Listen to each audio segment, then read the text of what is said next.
My name is Katlyn. My daughter Faye was stillborn at 36 weeks, and she was born on November 7th, 2019. So I wanted to talk about this is, how I view the world before my baby died, and, how I am and how I view the world after my baby died. So when I was in the hospital after giving birth to Faye, just remember saying out loud that I felt like I died, but they forgot to bury me. Which is it's kind of dark, but I think this has turned out to be true kind of metaphorically because there was myself before the loss, and that part of myself was, left behind when I left the hospital. And it's kind of like you feel like your world has just stopped spinning. I mean, it's like being frozen in time and the world just keeps going on around you, but you're just, frozen. Um, it's really changed, who I am, and what the world means to me. Like, for example, I guess in some ways I definitely view the world a little bit more negatively, and in some ways now, especially when it comes to baby announcements and some of the language around having babies that our society has thinks is acceptable. Before Faye, I never gave some of these things much thought. But now I really hate questions like, is this your first? Do you have kids? How many kids do you have?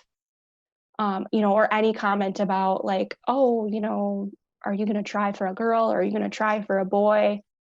Because I realize I may never have another daughter. Like, she very well could be my only daughter that I never got to raise. And we never know what someone has been through. And some of these seemingly innocent things, can cause a lot of damage and distress to someone if you don't know them very well. So it's definitely given me more thought on, these types of questions and if it's okay to be asking them. Baby announcements are still really hard for me, even 2 years later. And even after the birth of my son, I had a son after, and I am not healed, even though I have a baby at home. Like, I think sometimes people think like, oh, you have another baby now, you're healed. And that's not true. In some ways, I think having, another baby after has kind of stirred up some of that grief too, because I see so much of her in him and just all these milestones that he's reaching and, like missing out with her, but just being so happy with him, and with like the baby announcements, like I want to feel happy for other people. um, but I feel like I am like afraid, and I every time someone has a baby, I like kind of like breathe a sigh of relief because they really are such a blessing. And I would say like with a big thing that's changed with me is kind of like religion, spirituality. I was never really very religious before, but I definitely struggle with it more now. I am not one that has found comfort in like thinking that she's with Jesus and all her friends in heaven. Although that would be great, I really wish that I could find comfort in that, but I just feel like I'm the one that gave myself strength to get through this. So I'm taking all the credit there. But I definitely think that I've become more spiritual, if that makes sense. Like, I feel like I can see and feel Faye with me all of the time. So one example is that every day, well, not every day, but a lot of days, I just happen to randomly look at a clock and it'll be 11:07, which November 7th is her birthday. It can be anywhere. It can be like my watch, my thermostat has a clock on it, my work computer, my car, anywhere. I see it all the time. And I'm just like, she's saying hi to me. And, another kind of weird thing is that she was born in room 416, and that's my son's birthday. And I, really feel like she was with us, watching over us the day that my son was born. I mean, it's a long story. I could do a whole other podcast on that. But basically, we weren't scheduled to have him that day. And, the doctors saw something that warranted delivering him. So I just really feel like she was there with us.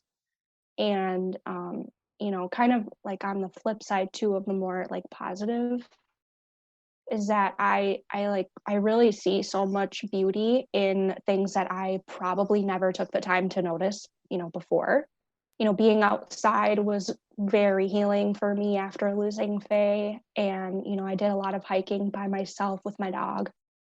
I made her flower garden, which, that bringing so much life. Watching the flowers bloom and the butterflies and, bees buzzing and birds and hummingbirds, especially. I love the hummingbirds that come. So it's just so beautiful. And, like in the summer, I see those vivid pink sunsets. And I would just think of her every time I see them. I think, like I said, in my birth story, that the slow falling, fluffy snow makes me think of her because it did that, the day that we found out she died. And also the next day on her birthday, it did that in the morning. So I really see her and feel her in everything that's beautiful. And then I guess just kind of like the last thing is I definitely feel more empathetic and a deep kind of like a deeper calling to help other people. I mean, especially those going like through loss, like in her memory. I haven't really figured out what that looks like yet, but I think like this is a first step because, if sharing my story can help one family, then it's worth it. I mean, hearing other people's stories in those early days of my grief was what helped me get through it, because I wasn't necessarily ready to like share my story with the world yet. But just knowing that I wasn't alone really helped.